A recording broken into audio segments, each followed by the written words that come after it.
Welcome back to our channel. നമ്മൾ സ്ഥിരം Bolero പിക്കപ്പുകളുടെ റിവ്യൂസും അതുപോലെ എക്സ്ഷോറും പ്രൈസ് കാര്യങ്ങളൊക്കെ ചെയ്യാറുണ്ട്. അപ്പോൾ നമ്മുടെ റിവ്യൂസിനകത്ത് പലരും കമ്പനി ചെയ്തിട്ടുണ്ട് മാക്സ് HD 1.7 ഒരു റിവ്യൂ ചെയ്യണമെന്ന്. കാരണം എന്ന് വെച്ച് കഴിഞ്ഞാൽ പണ്ടത്തെ പിക്കപ്പുകൾ നോക്കുകയാണെങ്കിൽ ആ ഒരു വാഹനം, അതായത് HD 1.7, അതിപ്പം വന്ന പേരാണ്. പഴയതെന്ന് പറയുമ്പോൾ എക്സ്ട്രാ ലോങ് 1.7 എന്നായിരുന്നു പറയുന്നത്. ആ ഒരു എക്സ്ട്രാ ലോങ് എന്ന് പറയുന്നതായിരുന്നു ഏറ്റവും ടോപ്പിൽ നിന്നിരുന്ന വാഹനം.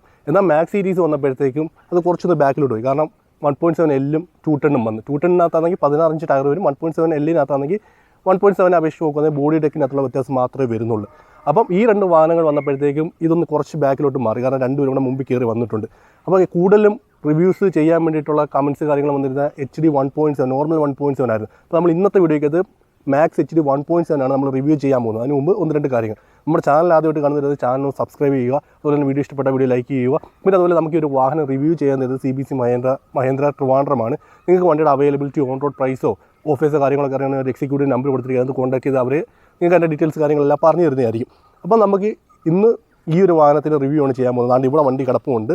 മാക്സ് HD 1.7 9 അടി നീളം വരുന്ന വണ്ടിയുടെ റിവ്യൂ ആണ് നമ്മൾ ഇന്ന് ചെയ്യുന്നത്. നമ്മൾ സ്ഥിരം ഈ എല്ലാ വാഹനങ്ങളിലെ ഫ്രണ്ടിൽ നിന്നാണ് ഡീറ്റെയിൽസ് കാര്യങ്ങളെല്ലാം പറഞ്ഞു തുടങ്ങുന്നത്. ഇതിൻ്റെ അതുപോലെ തന്നെ ഫ്രണ്ടിൽ നിന്ന് തന്നെ തുടങ്ങുക. അതിന് മുമ്പ് ഒരു സെക്കൻഡ് നമ്മുടെ ചാനൽ ആദ്യമായിട്ട് വരുന്ന ചാനൽ സബ്സ്ക്രൈബ് ചെയ്യുക, നമ്മളെ സപ്പോർട്ട് ചെയ്യുക. അതുപോലെ നമ്മളൊരു ഗിവ് അവേ വീഡിയോ അപ്ലോഡ് ചെയ്തിട്ടുണ്ടായിരുന്നു. അത് കണ്ടിട്ടില്ലെങ്കിൽ ഇവിടെ ഐ ബട്ടണിൽ കൊടുത്തിരിക്കുന്ന കയറി കാണുക, പാർട്ടിസിപ്പേറ്റ് ചെയ്യുക. ചിലപ്പോൾ നിങ്ങൾക്കായിരിക്കും ഒരു സമ്മാനം ലഭിക്കാനുള്ള അവസരം. അപ്പോൾ നമുക്ക് എന്നും പറയുന്നതിലൂടെ സ്ഥിരമായിട്ട് ഫ്രണ്ടിൽ തന്നെ തുടങ്ങാം. ഇത് MXi എന്ന് പറയുന്ന വേരിയൻ്റാണ്. അതായത് പണ്ടത്തെ VXi. അതിപ്പം AC വന്നപ്പോഴത്തേക്കും VXi AC കൂടെ ചേർത്ത് VXi AC എന്നാക്കി. അതിന് തൊട്ട് താഴത്തെ പഴയ VXi MXi എന്നുള്ള പേരിലേക്ക് മാറ്റി. അപ്പോൾ ഈ ഒരു MXi എന്ന് പറയുമ്പോഴത്തേക്കും AC ഒഴിച്ച് ബാക്കി എല്ലാ ഫീച്ചേഴ്സും ഈ ഒരു വാഹനത്തിന് അവൈലബിൾ ആണ്. അതുകൊണ്ട് തന്നെ ഈ ഒരു ഭാഗത്തായിട്ട് നമുക്കൊരു കോർണറിങ് ലാമ്പ് കാണാൻ കഴിയുന്നുണ്ട്. ഈ ഒരു ലാമ്പ് കൊണ്ട് നമുക്ക് ഇരുട്ടുള്ള സ്ഥലങ്ങളിലും ഒക്കെ രാത്രിയിൽ പോകുമ്പോൾ വളരെ ഉപകാരമാണ്. രണ്ട് സൈഡിലേക്ക് അത്യാവശ്യം നല്ല രീതിയിലുള്ള വിസിബിലിറ്റി നമുക്ക് തരുന്നതായിരിക്കും. പിന്നീട് എല്ലാ വണ്ടിയിലും പോയിട്ടുള്ള ക്ലിയർ ലെൻസ് ആയിട്ടൊരു ഹെഡ് ലാമ്പ് തന്നെയാണ് നൽകിയിട്ടുള്ളത്. പിന്നീട് എടുത്തു പറയേണ്ട ഒരു കാര്യം എന്ന് പറഞ്ഞാൽ എല്ലാ ബൊലേറോ പിക്കപ്പുകളിലും മെറ്റൽ ബമ്പർ തന്നെയാണ് നൽകിയിട്ടുള്ളത്. ഇവിടെ ആയിട്ട് നമുക്ക് വേണമെന്നുണ്ട് ഒരു ഫോഗ് ലാമ്പ് ആഡ് ഒരു സ്ലോട്ട് നൽകിയിട്ടുണ്ട്. ഫോഗ് ലാമ്പ് വരുന്നില്ല, ആക്സറീസായിട്ട് ആഡ് ചെയ്യണം. അതുപോലെ തന്നെ നമുക്ക് ഫ്രണ്ട് ഗ്രില്ലുകളിലായിട്ടാണ് 4 ക്രോം ഇൻസേർട്സ് ആണ് വരുന്നത്. ഇതിപ്പം ബേസിക്കിൻ്റെ LXലോട്ടൊക്കെ പോകുമ്പോഴത്തേക്കും ഇവിടെ പെയിൻറ്റഡ് പോർഷനാണ് വരുന്നത്. ഈ ഒരു ക്രോം ഫിനിഷ് വരുന്നില്ല. അതുപോലെ നമുക്ക് ഇവിടെ ആയിട്ടൊരു ടോയിങ് ഹൂക്ക് നൽകിയിട്ടുണ്ട്.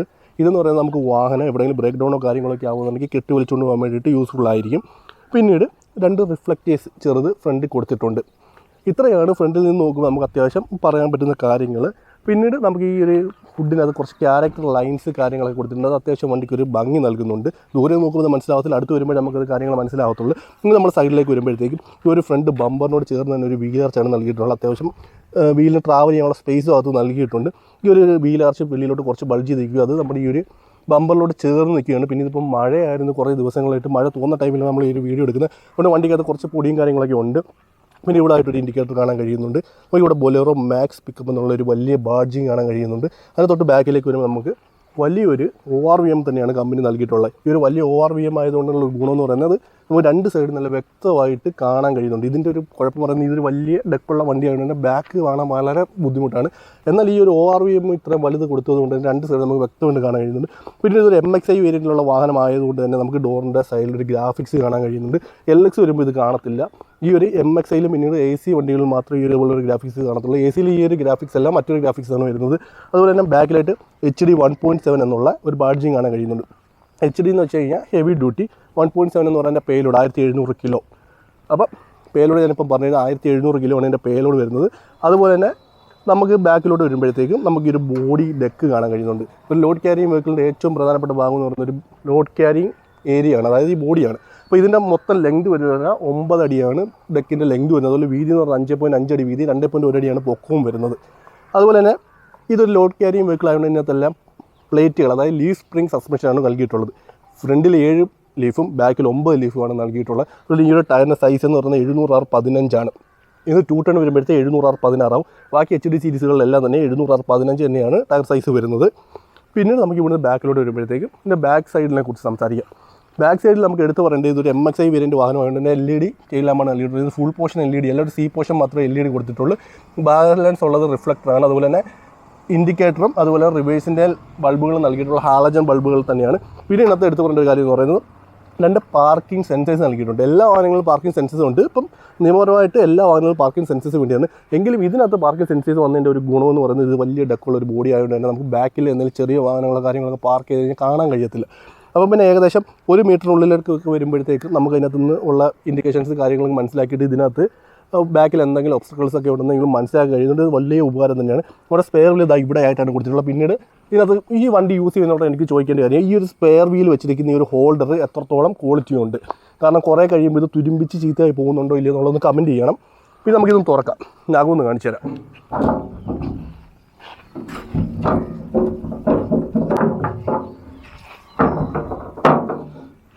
ഇതാണ് ഇതിൻ്റെ അകം. നോർമലായിട്ട് നമ്മുടെ ഷോറൂം കണ്ടീഷനിലുള്ള വാഹനങ്ങളെല്ലാം ഇങ്ങനെ തന്നെയായിരിക്കും ഇരിക്കുന്നത്. കസ്റ്റമേഴ്സ് കൊണ്ടുപോയിട്ട് അവർ ആവശ്യത്തിനനുസരിച്ചാണ് ബോഡി പണിയുകയും അതിനെങ്ങനെ വേണമെന്നുള്ളതൊക്കെ തീരുമാനിച്ചിട്ട് പണിഞ്ഞെടുക്കുന്നത്. പലർക്കും പല ആവശ്യങ്ങളായിരിക്കും. അപ്പോൾ അതിനനുസരിച്ചിട്ടാണ് അവർ പണിഞ്ഞെടുക്കുന്നത്. ഇതിൻ്റെ ലെങ്ത് 9 അടി, 5.5 അടി വീതി, 2.1 അടി പൊക്കമാണ് വരുന്നത്. ഇതൊരു 1700 കിലോ പേലോടുള്ള വാഹനമായിട്ട് അതിൻ്റെ GVW എന്ന് പറയുന്നത് ഏകദേശം 3400 കിലോയ്ക്ക് മുകളിലാണ് വരുന്നത്. അതുകൊണ്ട് തന്നെ നമുക്ക് ഇതിന് ക്വാർട്ടർലി ടാക്സ് അല്ലെങ്കിൽ 1 ഇയർ വരെയാണ് ടാക്സ് ലഭിക്കുന്നത്. മറ്റേ ഇതിൻ്റെ HD ഒരു 1.3യുടെ വീഡിയോ നമ്മൾ ചെയ്തിട്ടുണ്ടായിരുന്നു. അത് കണ്ടിട്ടില്ല, ഇവിടെ ഐ ബട്ടൺ കൊടുക്കുക. അതിനകത്താണ് നമുക്ക് 5 വർഷത്തെ ടാക്സ് ലഭിക്കും. അതുപോലെ GPS വേണ്ട. ഇതിന് നമുക്ക് GPS അതുപോലെ തന്നെ നമുക്ക് ക്വാർട്ടർലി അല്ലെങ്കിൽ 1 ഇയർ വരെ ടാക്സും വരുന്നത്. അപ്പോൾ ഇനി ഇപ്പുറത്തെ സൈഡിലേക്ക് വരാം. ഇപ്പുറത്തെ സൈഡിലേക്ക് വരുമ്പോഴത്തേക്കും നമുക്ക് ഈ സൈഡിലായിട്ടാണ് ഫ്യൂവൽ ടാങ്കിൻ്റെ ഓപ്പണിങ് വന്നിട്ടുള്ളത്. 60 ലിറ്ററാണ് ടാങ്കിൻ്റെ കപ്പാസിറ്റി വരുന്നത്. അതുപോലെ തന്നെ ഇതിനകത്ത് നമുക്ക് ലീനോക്സ് ട്രാപ്പ് എന്ന് പറയുന്ന സിസ്റ്റമാണ് വരുന്നത്. അല്ലാതെ ഡീസൽ എക്സോസ്റ്റ് ഫ്ലൂയിഡ് നിറയ്ക്കൊന്നും വേണ്ട. ഇപ്പോൾ പല വണ്ടികളിലും എക്സോസ്റ്റ് ഫ്ലൂയിഡ് ഒഴിച്ചിട്ടാണ് പോകുന്നത്. ഇവിടെ പിക്കപ്പുള്ളി എക്സോസ്റ്റ് ഫ്ലൂയിഡിൻ്റെ ആവശ്യമില്ല, ഡീസൽ മാത്രം ഫില്ല് ചെയ്താൽ മതി. ഇതിനകത്ത് ലീനോക്സ് ട്രാപ്പ് എന്ന് പറയുന്ന സിസ്റ്റം വെച്ചിട്ടാണ് നമ്മുടെ എമിഷൻസ് കാര്യങ്ങളെല്ലാം ക്ലിയർ ചെയ്ത് പോകുന്നത്. അതുപോലെ നമുക്ക് ഈ ഒരു വാഹനത്തിൻ്റെ മൊത്തം നീളം എന്ന് പറഞ്ഞാൽ 5060 mm ആണ് മൊത്തം നീളം വരുന്നത്. മൊത്തം വീതി വരുന്നത് 1800 mm. അതുപോലെ മൊത്തം ഹൈറ്റ് വരുന്നത് 1895 mm ആണ്. അതുപോലെ തന്നെ ഇതിൻ്റെ വീൽ ബേസ് വരുന്നത് 3290 mm ആണ്. നമുക്ക് ഇതിനകത്തോട്ട് കയറിയിട്ട് എൻ്റെ വിശേഷങ്ങൾ പറയാം. അതിന് മുമ്പ് ഇവിടെ ആയിട്ട് മഹേന്ദ്ര ഐമാക്സ് എന്നുള്ളൊരു ബാഡ്ജ് കാണാൻ കഴിയുന്നത്. ഈ ഐമാക്സ് എന്ന് പറയുന്നത് MXI വേരിയൻറ്റും അതുപോലെ തന്നെ AC വണ്ടികളും മാത്രമാണുള്ളത്. ഇത് മഹേന്ദ്രയുടെ ഒരു കണക്ടിവിറ്റി ആപ്പാണ്. നമുക്ക് ഇതിനകത്ത് ഏകദേശം ഒരു 54-55ഓളം ഫീച്ചേഴ്സ് കാര്യങ്ങളൊക്കെ ഉണ്ട്. നമ്മുടെ വാഹനത്തിൽ നിന്നൊരു 5 ലിറ്റർ കൂടുതൽ ഡീസലോ കാര്യങ്ങളൊക്കെ പോയി കഴിഞ്ഞാൽ അറിയാൻ പറ്റും. അതുപോലെ തന്നെ നമുക്ക് പിന്നെ ഇപ്പോൾ ഡ്രൈവർ വണ്ടി ഓവർ സ്പീഡിൽ പോകുകയാണെങ്കിൽ അറിയാൻ പറ്റും. അതുപോലെ തന്നെ ഒരുപാട് ബ്രേക്കിങ്സ് കാര്യങ്ങളൊക്കെ ചെയ്യുകയാണെന്നുണ്ടെങ്കിലൊക്കെ അറിയാൻ പറ്റും. ഇതെല്ലാം ആപ്പിനകത്ത് നോക്കിയാലാണ് അറിയാൻ പറ്റുന്നത്. വണ്ടിയുടെ പൊസിഷനിങ് അതുപോലെ ജിയോ ഫെൻസ് ചെയ്തിട്ടുണ്ടെങ്കിൽ ആ ഏരിയയ്ക്ക് പുറത്ത് വണ്ടി പോയാലൊക്കെ കാണാനും ഒക്കെ നമുക്ക് മനസ്സിലാക്കാൻ കഴിയുന്നതായിരിക്കും. നമുക്ക് ഇനി ഇതിനകത്തോട്ട് അകത്ത കാര്യങ്ങളൊക്കെ പറയാം. അതോട്ട് വരാം. നോർമലായിട്ടുള്ളൊരു ഡോർ പാഡ് തന്നെയാണ് നൽകിയിട്ടുള്ളത്. അതായത് എടുത്തു പറയേണ്ടതൊന്നുമില്ല. ജസ്റ്റ് നമ്മുടെ പവർ വിൻഡോ കാര്യങ്ങളൊന്നും കൊടുത്തിട്ടില്ല. നോർമൽ ഒരു പിടി, മിനിമലായിട്ടുള്ള ഡിസൈനും കാര്യങ്ങളൊക്കെ തന്നെയുണ്ട്. സാധാ ഒരു പിടി, അതുപോലെ സാധാ ഒരു ലോക്ക്. പിന്നെ ഈ ലോക്കിൻ്റെ പ്രത്യേകത എന്ന് പറയുന്നത് ഇതിപ്പോൾ അൺലോക്കാണ്. ഇങ്ങോട്ടാക്കിയാലാണ് ലോക്ക് ആവുന്നത്. തലതിരിഞ്ഞാണ് വരുന്നത്. പിന്നെ നമുക്ക് ഇതിനകത്ത് അകത്തെ കാര്യങ്ങളൊക്കെ പറയാം. അതുപോലെ തന്നെ നമുക്കിത് MXI സീരീസ് വാഹനമാണ്. നമുക്കിതിനകത്ത് ഹൈറ്റ് അഡ്ജസ്റ്റബിൾ സീറ്റ്സ് ലഭിക്കുന്നുണ്ട്. നോർമൽ HD സീരീസിൽ ഈ MXI അതുപോലെ തന്നെ VXI AC ഒഴിച്ച് ബാക്കി ഒന്നിലും ഹൈറ്റ് അഡ്ജസ്റ്റബിൾ സീറ്റ്സ് ഇല്ല. MXIയിലും അതുപോലെ VXI ACയിലും മാത്രം ഹൈറ്റ് അഡ്ജസ്റ്റബിൾ സീറ്റ്സ് വരുന്നുണ്ട്. ബാക്കി ഹെഡ് റെസ്റ്റും അതുപോലെ തന്നെ സ്ലൈഡിങ് ഓപ്ഷനും എല്ലാം ബാക്കി എല്ലാ വണ്ടികളിലും വരുന്നുണ്ട്. അപ്പോൾ ഇനി അകത്ത് ഡാഷ്ബോർഡ് കാര്യങ്ങളെല്ലാം ഒന്ന് കാണാം. സ്ഥിരം ബൊലേറോ പിക്കപ്പുള്ള അതായത് മാക്സ് സീരീസ് കാണുന്ന സെയിം ഡാഷ്ബോർഡ് തന്നെയാണ് ഇതിനകത്ത് നൽകിയിട്ടുള്ളത്. നമുക്കിവിടെ വേണമെന്നുണ്ടെങ്കിൽ ടച്ച് സ്ക്രീൻ ആഡ് ചെയ്യാം. ഇവിടെ ഫോണൊക്കെ വെക്കാൻ വേണ്ടിയിട്ട് പോക്കറ്റ് നൽകിയിട്ടുണ്ട്. ഇവിടെ കോ ഡ്രൈവർക്ക് പിടിച്ചിരിക്കേണ്ട ഒരു ഗ്രാബ് ഹാൻഡിൽ നൽകിയിട്ടുണ്ട്. ഈ മാക്സ് സീരീസ് വാഹനങ്ങൾ എന്ന് പറയുന്ന എല്ലാം തന്നെ D+2 ആണ്. ഡ്രൈവർ കൂടാതെ 2 പേരെ നമുക്ക് ഇതിനകത്ത് ക്യാരി ചെയ്യാൻ പറ്റും. ഇവിടെ കുറച്ച് സ്പേസ് കൊടുത്തിട്ട് എന്തെങ്കിലും സാധനങ്ങൾ ഇടാൻ വേണ്ടിയിട്ട് ഇവിടെ ഒരു ലോക്കബിൾ ആയിട്ടുള്ള ഒരു ഗ്ലോ ബോക്സ് ആണ് നൽകിയിട്ടുള്ളത്. നമുക്ക് ലോക്ക് ചെയ്ത് വെക്കാൻ കഴിയുന്നുണ്ട്. ഇവിടെ ആയിട്ടാണ് ഹസാർഡിൻ്റെ സ്വിച്ച് വന്നിട്ടുള്ളത്. പിന്നെ ഇവിടെ 4 പോക്കറ്റ്സ് നൽകിയിട്ടുണ്ട്. അതായത് നമുക്കിവിടെ വേണമെന്നുണ്ടെങ്കിൽ സ്വിച്ചോ കാര്യങ്ങളൊക്കെ വെക്കാൻ അതിന് വേണ്ടിയിട്ട് ഡയഗ്രാംസ് ഒക്കെ കൊടുത്തിട്ടുണ്ട്. അത് കട്ട് ചെയ്തെടുക്കാൻ വേണ്ടിയിട്ട് ഇവിടെ ചെറിയൊരു പോക്കറ്റ് നൽകിയിട്ടുണ്ട്. ഇവിടെയാണ് 12 വോൾട്ടിൻ്റെ അഡാപ്റ്റർ വന്നിട്ടുള്ളത്. നമുക്ക് ഫോൺ കാര്യങ്ങളും ഒക്കെ ചാർജ് ചെയ്യണമെങ്കിൽ ഇതിനകത്തുനിന്ന് ചാർജ് ചെയ്യാം. ഇനി നമ്മൾ ഇതിനകത്ത് മാറ്റ് ഇട്ടിട്ടില്ലായിരുന്നു. മാറ്റ് ഇടാത്തതിൻ്റെ കാര്യം എന്ന് പറഞ്ഞാൽ നമ്മൾ ഇതിനകത്തുള്ള പേസിങ് കാര്യങ്ങളെല്ലാം നിങ്ങളെ കാണിക്കാൻ വേണ്ടിയിട്ട്, അതുപോലെ പ്ലാറ്റ്ഫോം എല്ലാം നിങ്ങളൊന്ന് കാണിക്കാൻ വേണ്ടിയിട്ടാണ് മാറ്റ് ഇടാഞ്ഞത്. അപ്പോൾ ഈ ഒരു പേസിങ് കാര്യങ്ങളൊക്കെ കണ്ടാണ് കമ്പനിയിൽ നിന്ന് വരുന്ന പേസിങ് കാര്യങ്ങളൊക്കെയാണ് ഇങ്ങനെയാണ് വരുന്നത്. അപ്പോൾ അതൊക്കെ ഒന്ന് മനസ്സിലാക്കാൻ വേണ്ടിയിട്ടായിരുന്നു മാറ്റ് ഇടാഞ്ഞത്. അതുപോലെ തന്നെ 2 ഹെഡ് റെസ്റ്റ് നൽകിയിട്ടുണ്ട്. ഡ്രൈവർക്കും കോ ഡ്രൈവർക്കും HD സീരീസിലെ എല്ലാ വാഹനങ്ങളിലും ഹെഡ് റെസ്റ്റ് അവൈലബിൾ ആണ്. സിറ്റി വരുമ്പോഴത്തേക്ക് ബേസ് വേരിയൻറ്റിനകത്ത് ഹെഡ് റെസ്റ്റ് കാണത്തില്ല. അതുപോലെ റിക്ലൈൻ ചെയ്യാൻ പറ്റുന്ന സീറ്റ് ആയിരിക്കത്തില്ല. HDയിൽ റിക്ലൈനും ചെയ്യാൻ പറ്റും. അതുപോലെ ഹെഡ് റെസ്റ്റും കാണും. ബേസ് വേരിയൻറ്റിലും ടോപ്പിൻ്റെ വരുമ്പോൾ ഹൈറ്റ് അഡ്ജസ്റ്റബിൾ ചെയ്യാൻ പറ്റും. അതുപോലെ ഹാൻഡ് ബ്രേക്ക് ഇതാ ഇവിടെ ആയിട്ടാണ് നൽകിയിട്ടുള്ളത്. ഡ്രൈവറിനെ കോ ഡ്രൈവറിൻ്റെ സീറ്റിന് ഇടയ്ക്കായിട്ടാണ് ഹാൻഡ് ബ്രേക്ക് നൽകിയിട്ടുള്ളത്. അതുപോലെ തന്നെ ഇവിടെ ആയിട്ട് നമുക്ക് വേണമെന്നുണ്ടെങ്കിൽ ഫയർ എക്സ്റ്റിംഗ്വിഷർ അല്ലെന്നുണ്ടെങ്കിൽ ഒരു ബോട്ടിലൊക്കെ വെക്കാൻ പറ്റും. ഇവിടെ എന്തെങ്കിലുമൊക്കെ തൂക്കിയിടാൻ പറ്റുന്നതായിരിക്കും. നമുക്കിവിടെ ഒരു സ്ലൈഡിങ് വിൻഡോ നൽകിയിട്ടുണ്ട്. അതുകൊണ്ട് തന്നെ നമുക്ക് കാറ്റ് കാര്യങ്ങളൊക്കെ അകത്ത് കയറും. ഇതിപ്പോൾ AC ഇല്ലാത്ത വാഹനമാണ്. ഇന്നത്തെ ഏറ്റവും ഒരു പോരായ്മയായിട്ട് എനിക്ക് തോന്നിയിട്ടുള്ള AC ഇല്ല എന്നുള്ളതാണ്. കാരണം വിയർക്കുന്നുണ്ട്. ഇപ്പോൾ അകത്തിരുന്നപ്പോൾ തന്നെയും വിയർക്കുന്നുണ്ട്. ഓടുന്ന ടൈമിൽ കുഴപ്പമില്ല. അല്ലാത്തപ്പോൾ നമുക്ക് അത്യാവശ്യം നല്ല രീതിയിലുള്ള വിയർപ്പ് കാര്യങ്ങളൊക്കെ വരും, ചൂടറിയും. അതുപോലെ ഇവിടെ ഒരു ലൈറ്റ് നൽകിയിട്ടുണ്ട്. നമുക്ക് സാധാ നോർമൽ ചെറിയൊരു ലൈറ്റ്, വലിയ ആഡംബരോ കാര്യങ്ങളൊന്നും ഈ വണ്ടിക്കത് നൽകിയിട്ടില്ല. ഒരു ലോഡ് ക്യാരിങ് വെഹിക്കിൾ ആയതുകൊണ്ട് തന്നെ അത്യാവശ്യം ആവശ്യമായിട്ടുള്ള കാര്യങ്ങളൊക്കെ തന്നെ വന്നിട്ടുള്ളൂ. ഇനി ചിലപ്പോൾ ഫ്യൂച്ചറിൽ ഇതേപോലെ പിക്കപ്സ് കാര്യങ്ങളെല്ലാം കുറച്ചും കൂടെ ഫ്യൂച്ചറിസ്റ്റിക് ആകുമെന്ന് ഞാൻ പ്രതീക്ഷിക്കുന്നു. ആകണം. കാരണം എന്ന് വെച്ച് കഴിഞ്ഞാൽ ആളുകളിപ്പം ഫീച്ചേഴ്സ് കാര്യങ്ങളാണ് കൂടുതലും ശ്രദ്ധിക്കുകയൊക്കെ ചെയ്യുന്നത്. അതുകൊണ്ട് തന്നെ അപ്പം കുറച്ചുകൂടെ ഫ്യൂച്ചറിസ്റ്റിക് ആവണം. നമുക്ക് ഇനി ഇതിൻ്റെ മീറ്ററും കാര്യങ്ങളൊക്കെ പറയാൻ മുമ്പായിട്ട് നോർമലായിട്ടുള്ള ഒരു സ്റ്റിയറിംഗ് തന്നെയാണ് നൽകിയിട്ടുള്ളത്. ഒരു 3 സ്പോക്ക് സ്റ്റിയറിംഗ് വീലാണ് നൽകിയിട്ടുള്ളത്. വേറെ അതിനകത്ത് എടുത്തു പറയാനൊന്നുമില്ല, കൺട്രോൾസോ കാര്യങ്ങളോ ഒന്നും നൽകിയിട്ടില്ല. നമുക്ക് ഇനി ഇതിൻ്റെ മീറ്ററിനെ കുറിച്ച് പറയാം. മീറ്റർ എന്ന് പറയുന്നത് ഒരു ഫുള്ളി ഡിജിറ്റലായിട്ടുള്ള മീറ്ററാണ് വരുന്നത്. എനിക്കിവിടെ കാണിച്ചു തരാം. ഇതാണ് ഇതിൻ്റെ മീറ്റർ. ഫുള്ളി ഡിജിറ്റലായിട്ടുള്ള മീറ്ററാണ്. ഓഡോമീറ്റർ, ടാക്കോമീറ്റർ, സ്പീഡോമീറ്റർ എല്ലാ കാര്യങ്ങളും വരുന്നുണ്ട്. അതുപോലെ ഡ്രൈവർ ഡോർ ഓപ്പൺ ആണെന്ന് അതിനകത്ത് ഇൻഡിക്കേഷൻ കാണിക്കുക. അടച്ചു കഴിഞ്ഞാൽ അത് കാണിക്കത്തില്ല. പക്ഷേ കോ ഡ്രൈവറിൻ്റെ സീറ്റല്ല, ഡോർ ഓപ്പൺ ആണെങ്കിലും അതിനകത്ത് ഇൻഡിക്കേഷൻ്റെ കാര്യങ്ങളൊന്നും കാണിക്കത്തില്ല.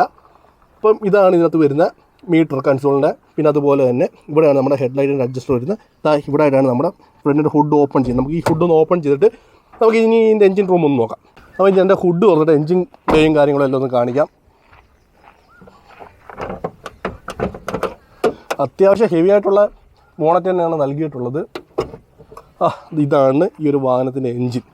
അത്യാവശ്യം എന്താ പറയുക, മൊത്തം ക്ലോസ്ലി പാക്ഡ് ആയിട്ട് വെച്ചേക്കും. എന്ന് വെച്ച് കഴിഞ്ഞാൽ മാക്സിമം സ്പേസ് യൂട്ടിലൈസ് ചെയ്ത് ഫ്രണ്ട് ബോണറ്റിൻ്റെ ലെങ്ത് കുറയ്ക്കാൻ വേണ്ടിയിട്ട് മാക്സിമം ഇതെല്ലാം എന്ന് വെച്ച് കഴിഞ്ഞാൽ കിട്ടുന്ന സ്ഥലത്തെല്ലാം കൊണ്ട് ഒതുക്കി വെച്ചിരിക്കുകയാണ്. 2.5 ലിറ്ററിൻ്റെ ടെർബോ ചാർജ് ഡീസൽ എഞ്ചിനാണ് ഈ ഒരു വാഹനത്തിനകത്ത് ഉപയോഗിച്ചിട്ടുള്ള. മാക്സിമം പവർ എന്ന് പറയുന്നത് 80 bhp ആണ്. അതുപോലെ മാക്സിമം ടോർക്ക് എന്ന് പറഞ്ഞാൽ 220 Nm ആണ് ടോർക്ക് വരുന്നത്. പിന്നീട് നമുക്ക് ഇതിനകത്ത് പറയുന്നത് ഞാൻ നേരത്തെ പറഞ്ഞ ലിനോക്സ് ട്രാപ്പ് സിസ്റ്റം ആണ് ഉപയോഗിച്ചിട്ടുള്ളത്. അതുകൊണ്ട് അതിനകത്ത് ഡീസൽ എക്സോസ്റ്റ് ഫ്ലൂയിഡോ കാര്യങ്ങളൊന്നും വേണ്ട. ഒരു 2.5 ലിറ്റർ 4 സിലിണ്ടർ എഞ്ചിൻ തന്നെ ആയതുകൊണ്ട് തന്നെ വലിയൊരു എഞ്ചിനാണ്. അതുകൊണ്ട് തന്നെ അതിൻ്റെ മാക്സിമം പവറും ഇതിനകത്ത് എടുപ്പിക്കുന്നില്ല. അതുകൊണ്ട് തന്നെ നമുക്ക് അത്യാവശ്യം നല്ല രീതിയിലുള്ള ഒരു ലൈഫ് കിട്ടും. അതായത് എഞ്ചിന് കുറച്ച് കൂടുതൽ ലൈഫ് കിട്ടും. കറക്റ്റായിട്ട് സർവീസ് ചെയ്ത് പോയി കഴിഞ്ഞാൽ നമുക്ക് അത്യാവശ്യം നല്ല രീതിയിലുള്ള ലൈഫ് തന്നെ കിട്ടും. കറക്റ്റായിട്ട് സർവീസ് ചെയ്തില്ലെന്നുണ്ടെങ്കിൽ, നല്ലോണം നോക്കിയില്ലെന്നുണ്ടെങ്കിൽ വണ്ടിക്ക് പല പ്രോബ്ലംസും വരും. അതുകൊണ്ട് എല്ലാവരും കൃത്യമായിട്ട് വണ്ടി സർവീസ് ചെയ്യുന്ന കാര്യങ്ങളെല്ലാം കൃത്യമായിട്ട് ചെയ്തിരിക്കണം. അപ്പോൾ എഞ്ചിൻ റൂം കാര്യങ്ങളെല്ലാം നിങ്ങൾ കണ്ടു കാണും. അപ്പോൾ ഇത്രയേ ഉള്ളൂ. HD സീരീസ് വരുന്ന എല്ലാ വാഹനങ്ങളുടെയും എഞ്ചിൻ സെയിം തന്നെയാണ്. എഞ്ചിനല്ല, പവർ ടോർക്ക്. എഞ്ചിൻ സിറ്റിയിലും HD-ലും എല്ലാം സെയിം തന്നെയാണ്. പവറും ടോർക്കും HD സീരീസ് വരുന്ന എല്ലാ വാഹനങ്ങളും സെയിം തന്നെയാണ്. 220 Nm ടോർക്കും 80 bhp പവറും. അപ്പോൾ ഇതൊക്കെയാണ് ഈ ഒരു വാഹനത്തിൻ്റെ വിശേഷങ്ങൾ കാര്യങ്ങളൊക്കെ പറഞ്ഞത്. ഇത് MXi സീരീസ് വരുന്ന വാഹനം 1.7 ആണ്. 9 അടി നീളം, 5.5 അടി വീതി, 2.1 അടി പൊക്കം വരുന്ന വാഹനമാണ്. അപ്പം ഇതൊക്കെയാണ് ഈ ഒരു വാഹനത്തിൻ്റെ പുറത്തു നിന്നും നമ്മൾ കണ്ണുകൊണ്ട് കാണുന്നതായിട്ടുള്ള ഫീച്ചേഴ്സ് കാര്യങ്ങളെല്ലാം. നമുക്ക് ഇനി ഇത് ഓടിച്ച് നോക്കിയിട്ട് ഇതിൻ്റെ വിശേഷങ്ങൾ പറയാം. ഓടിക്കുന്നതെന്ന് പറഞ്ഞു കഴിഞ്ഞാലും ഇത് നമുക്ക് പറഞ്ഞ രീതിയിൽ എല്ലാ വാഹനങ്ങളുടെ പവർ ടോർക്ക് സെയിം ആയതുകൊണ്ട് തന്നെ വലിയ വ്യത്യാസങ്ങൾ ഫീൽ ചെയ്യത്തില്ല. പിന്നെ ഇതുപോലെ കാലിക്കാണ് നമ്മൾ ഓടിക്കുന്നത്. ഇത് കറക്റ്റ് ഇതിൻ്റെ പെർഫോമൻസ് കാര്യങ്ങൾ ലോഡ് വെച്ച് ഓടിച്ചാൽ അറിയത്തുള്ളൂ. എന്നാലും നമുക്ക് ഈ ഒരു വണ്ടി ഓടിച്ച് നോക്കിയിട്ട് ബാക്കി വിശേഷങ്ങൾ പറയാം. നമ്മൾ വണ്ടി ഓടിക്കുകയാണ്. നോർമൽ HD സീരീസ് ഓടിക്കുന്ന അതേ ഒരു ഫീൽ തന്നെയൊക്കെ ഉള്ളൂ. അല്ലാതെ വലിയ എടുത്ത് പറയേണ്ടതൊക്കെ ഫീല് കാര്യങ്ങളൊന്നുമില്ല. കാരണം വെച്ച് കഴിഞ്ഞാൽ മറ്റേ വണ്ടികളുടെ കൂട്ടാനുള്ള പവറും ടോർക്കൊക്കെ തന്നെയാണ്. അപ്പോൾ അല്ലാതെ ഇതിനകത്തുനിന്ന് വലിയ ഡിഫറൻസ് ഒന്നും നമുക്ക് ഫീൽ ചെയ്യുന്നില്ല. പിന്നെ AC ഇല്ല. AC ഇല്ലാത്തത് ഒരു പോരായ്മയായിട്ടുണ്ട്. കാരണം നമ്മൾ നിർത്തിയിട്ടേക്കുമ്പോഴൊക്കെ ചൂടറിയും. ഓടിക്കൊണ്ടിരിക്കുമ്പോൾ കുഴപ്പമില്ല, നിർത്തിയിട്ടേക്കുമ്പോൾ ചൂടറിയും. ഇപ്പോൾ നമ്മൾ ഗ്ലാസ് പൊക്കിയിട്ടേക്കും. ആ സൈഡിലെ ഗ്ലാസ് പൊക്കിയിട്ടേക്കും. ഈ സൈഡ് ഇച്ചിരി തുറന്നിട്ടുള്ളൂ. പിന്നെ ബാക്കിൽ തുറന്നിട്ടേക്കുന്നത്. അപ്പോൾ അത്യാവശ്യം ചെറിയ രീതിയിലുള്ള കാറ്റ് കാത്ത് കയറുന്നുണ്ട്. എന്നാൽ ഇതിനകത്ത് AC വാഹനങ്ങൾ അവൈലബിൾ ആണ്. ഇപ്പോൾ എല്ലാ മാക്സ് സീരീസിലും AC അവൈലബിൾ ആണ്. നിങ്ങൾക്ക് AC എടുക്കണമെന്നുണ്ടെങ്കിൽ AC വണ്ടിയുണ്ട്. AC വേണ്ടാന്നുണ്ടെങ്കിൽ ടോപ്പ് എൻഡ് ആയിട്ട് ഇത്, AC ഇല്ലാത്ത ടോപ്പ് എൻഡ് ഇത്. പിന്നീട് LX എന്ന് പറഞ്ഞൊരു ബേസ് വേരിയൻറ്റും ഉണ്ട്. മൊത്തം 3 വേരിയൻസ് ആണ് 1.7 അതുള്ളത്. LX എന്ന് പറഞ്ഞ ബേസ് വേരിയന്റ്, അതുപോലെ തന്നെ MX എന്ന് പറഞ്ഞ ഈ ഒരു വേരിയന്റ്, പിന്നെ അതുപോലെ തന്നെ VXi AC. ഓടിക്കാനൊക്കെ സുഖം തന്നെയാണ്. ഡ്രൈവിംഗ് കംഫർട്ടും കാര്യങ്ങളൊക്കെ തന്നെയും. നമ്മൾ അകത്തോട്ടുള്ള ഒരു വഴിയിലാണ് ഓടിക്കുന്നത്. ഈ കുലുക്കങ്ങൾ കാര്യങ്ങളൊക്കെ ഉണ്ട് എങ്കിൽ പോലും നമുക്ക് അകത്ത് കംഫർട്ട് തന്നെയാണ്. കാരണം റോഡ് പൊട്ടിപ്പൊളി നടക്കുന്ന മോശം റോഡാണ്. നല്ല രീതിയിൽ ഇതെല്ലാം പൊളിഞ്ഞ് കിടക്കും. അപ്പോൾ അതുവഴി പോകുമ്പം ഈ ലോഡ് ക്യാരി വെഹിക്കിൾ ആയതുകൊണ്ട് തന്നെ ഇതിനകത്ത് കുലുക്കം വരും. അപ്പോൾ അല്ല, കാറിൽ പോയാൽ ഏകദേശം കുലുക്കമൊക്കെ വരും. എന്ന് വെച്ചാൽ വലിയ വില കൂടിയ കാരണമല്ല, നോർമൽ കാരണമായിട്ട് പറഞ്ഞാൽ. അപ്പോൾ ഇതിനകത്ത് അതിനേക്കാളും കുറച്ചുകൂടെ കുലുക്കം കൂടുതലായിരിക്കും. പിന്നെ ലീഫ് സ്പ്രിംഗ് ആണ്. ലോഡ് കയറിയാൽ മാത്രമേ അതിനകത്ത് കൂടുതൽ സുഖം വരത്തുള്ളൂ വണ്ടി ഇരുന്ന് കംഫർട്ടായിട്ട് ഓടിക്കാതെ. എന്നാൽ പോലും നമുക്ക് അധികം ഡിസ്കംഫർട്ട് തോന്നുന്നില്ല. നമുക്ക് അത്യാവശ്യം വണ്ടി ഓടിച്ചുകൊണ്ട് പോകാൻ തോന്നുന്നുണ്ട്. പിന്നെ നമുക്ക് ഫ്രണ്ടിലോട്ട് എങ്ങനെ വേണമെങ്കിലും ഈ വാഹനം ഓടിച്ച് കയറ്റിക്കൊണ്ട് പോകാൻ പറ്റുന്നുണ്ട്. ഏത് ചെറിയ വഴിയാണെങ്കിലും നമുക്ക് ഫ്രണ്ടിലോട്ട് ഓടിച്ച് കയറ്റാം. റിവേഴ്സ് എടുക്കുമ്പോഴാണ് ഒരു ബുദ്ധിമുട്ട്. കാരണം ഈ ഒരു IRVM കൊണ്ട് വലിയ കാര്യമൊന്നുമില്ല. കാരണം പുറകിൽ ചെറിയ വാഹനങ്ങളൊക്കെ ഒന്ന് പാർക്ക് ചെയ്തത് നമ്മൾ അറിയത്ത പോലുമില്ല. പിന്നീട് ഈ 2 ഗ്ലാസ് വെച്ചിട്ടാണ് നമ്മൾ ബാക്കിലോട്ടൊക്കെ തിരിക്കുമ്പം നോക്കുന്നത്. പിന്നെ ആ ഒരു നമ്മുടെ ഈ ഒരു നമുക്ക് ഇതുണ്ടല്ലോ പാർക്കിംഗ് സെൻസേഴ്സ്, അത് വലിയ രീതിയിലുള്ള ഒരു ഉപകാരം തന്നെ നമുക്ക് ചെയ്ത് തരുന്നുണ്ട്. കാരണം എന്തെങ്കിലും ഒബ്സ്ട്രക്കിൾസ് ഒക്കെ ഉണ്ടെന്നുണ്ടെങ്കിൽ നമുക്ക് അതിനകത്ത് അറിയാൻ പറ്റും. പിന്നെ ഇതിൻ്റെ ഡിസ്ക് ബ്രേക്കിനെ കുറിച്ചും ബ്രേക്കുകളെ കുറിച്ചും അല്ല, ഫ്രണ്ടിലെ ഡിസ്ക് ബ്രേക്കാണ് നൽകിയിട്ടുള്ളത്. അതുപോലെ ബാക്കിൽ ഡ്രം ബ്രേക്കുകളാണ് നൽകിയിട്ടുള്ളത്. പിന്നെ ഇതിനകത്ത് LSPV ബ്രേക്കിംഗ് സിസ്റ്റം നൽകിയിട്ടുള്ളത്. അപ്പോൾ അതിനെക്കുറിച്ചൊക്കെ ഞാൻ വേറെ വീഡിയോസിൽ പറഞ്ഞിട്ടുള്ളത്. അപ്പം നമ്മൾ ഒരുപാട് പ്ലേറ്റ് ഒക്കെ ആഡ് ചെയ്യുമ്പോൾ ഒരു കുഴപ്പമെന്ന് പറയുന്നത് ബാക്കിൽ ലോഡ് കയറുമ്പോൾ നമ്മൾ ഈ ലോഡ് ബോഡി താന്നില്ലെന്നുണ്ടെങ്കിൽ നമുക്ക് അത്യാവശ്യം ബ്രേക്കിംഗ് കിട്ടത്തില്ല. കാരണം വണ്ടിക്ക് അറിയാൻ പറ്റില്ല എത്രത്തോളം ലോഡ് കയറിയിട്ടുണ്ടെന്നുള്ളത്. കാരണം എപ്പോഴും ആ ഒരു സ്പ്രിംഗ് ആക്ഷൻ കാണണം ബാക്കിലെ. ലോഡ് കൂടുതൽ കയറുമ്പോഴത്തേക്കും അതിനകത്ത് ബാക്ക് കുറച്ച് താഴണം. കാരണം ഇതിനകത്താണെങ്കിൽ ബ്രേക്കിംഗ് സിസ്റ്റത്തിന് വേണ്ടിയിട്ട് ഒരു സ്പ്രിംഗാണ് കൊടുത്തിട്ടുള്ളത്. ആ സ്പ്രിംഗ് താഴോട്ട് താഴുന്നതനുസരിച്ചായിരിക്കും ഇതിനകത്ത് എത്രത്തോളം ബ്രേക്കിംഗ് കൊടുക്കണമെന്നുള്ളത് വണ്ടി തീരുമാനിക്കുന്നത്. ഓടിച്ചിട്ട് എല്ലാ വണ്ടിയിലും ഓടിക്കുന്ന ഫീലൊക്കെ തന്നെ ഉള്ളു. പിന്നെ ഇത് ലോഡ് വെച്ചിട്ട് ഓടിക്കുമ്പോൾ എങ്ങനെ ഉണ്ടെന്ന് അറിയാം. കാരണം വെച്ചാൽ നമ്മൾ ലോഡ് വെച്ച് ഓടിച്ചിട്ടില്ല. എവിടെയെങ്കിലൊക്കെ നമുക്ക് ലോഡ് റിവ്യൂ ചെയ്യാൻ പറ്റുമെങ്കിൽ പോയി ചെയ്യാം. ഇപ്പം നിങ്ങൾ ഈ വീഡിയോ കാണുന്ന കസ്റ്റമേഴ്സ് ആണെങ്കിലുമൊക്കെ ഇതിനകത്ത് ഈ പറഞ്ഞ രീതിയിൽ ലോഡ് വെച്ചിട്ട് എത്ര ടൺ ലോഡ് കയറ്റുന്നുണ്ട്, എങ്ങനെയുണ്ട് വലിവ് കാര്യങ്ങൾ എന്നുള്ളതൊന്ന് കമൻറ്റ് ചെയ്യണം. അതുപോലെ ഞാൻ പറഞ്ഞല്ലോ, നമുക്ക് ഈ ഒരു വാഹനം റിവ്യൂ ചെയ്യാവുന്ന CVC മഹേന്ദ്ര ട്രിവാൻഡ്രമാണ്. നിങ്ങൾക്ക് വണ്ടികളുടെ അവൈലബിലിറ്റി കാര്യങ്ങളൊക്കെ എക്സിക്യൂട്ടീവ് നമ്പർ കോൺടാക്ട് ചെയ്ത് കഴിഞ്ഞാൽ അവരെല്ലാം ഡീറ്റെയിൽസ് കാര്യങ്ങളെല്ലാം തരുന്നതായിരിക്കും. അപ്പം അത്യാവശ്യം എല്ലാ വണ്ടികളും അവിടെ സ്റ്റോക്ക് അവൈലബിൾ. അപ്പം നമ്മൾ ഇതൊരു ഇൻഫർമേഷന് വേണ്ടിയിട്ട് ചെയ്ത വീഡിയോ ആണ്. നിങ്ങൾക്ക് വീഡിയോ ഇഷ്ടപ്പെട്ട വീഡിയോ ലൈക്ക് ചെയ്യുക. നിങ്ങളുടെ ഡൗട്ട്സോ കാര്യങ്ങളുണ്ടെങ്കിൽ കമൻറ്റ് ചെയ്യുക. അല്ല ഇതൊക്കെ അറിയണമെന്നുണ്ടെങ്കിൽ എക്സിക്യൂട്ടീവിനെ കോൺടാക്ട് ചെയ്തിരുന്നാൽ മതി. നമുക്കൊരു പുതിയൊരു വീഡിയോ ആയിട്ട് വീണ്ടും വരാം. അതിൻ്റെ മുമ്പായിട്ട് 2 കാര്യങ്ങൾ. നമ്മുടെ ചാനൽ ആദ്യമായിട്ട് കാണുന്ന ചാനൽ സബ്സ്ക്രൈബ് ചെയ്യുക. അതുപോലെ തന്നെ വീഡിയോ ഇഷ്ടപ്പെട്ട വീഡിയോ ലൈക്ക് ചെയ്യുന്ന ഡൗട്ട്സോ കാര്യങ്ങളുണ്ടെങ്കിൽ കമൻറ്റ് ചെയ്ത് പറഞ്ഞു കഴിഞ്ഞു. പിന്നീട് നമ്മുടെ ഗിവ് അവേയുടെ കാര്യം. ഗിവ് അവേ കണ്ടില്ലെങ്കിൽ ആ വീഡിയോയ്ക്ക് അത് കയറുന്നത് കണ്ട് അതിനകത്ത് സപ്പോർട്ട് ചെയ്ത് അതിനകത്ത് പാർട്ടിസിപ്പേറ്റ് ചെയ്യുക. അപ്പോൾ പുതിയൊരു വീഡിയോ ആയിട്ട് വീണ്ടും വരാം. അതിനെ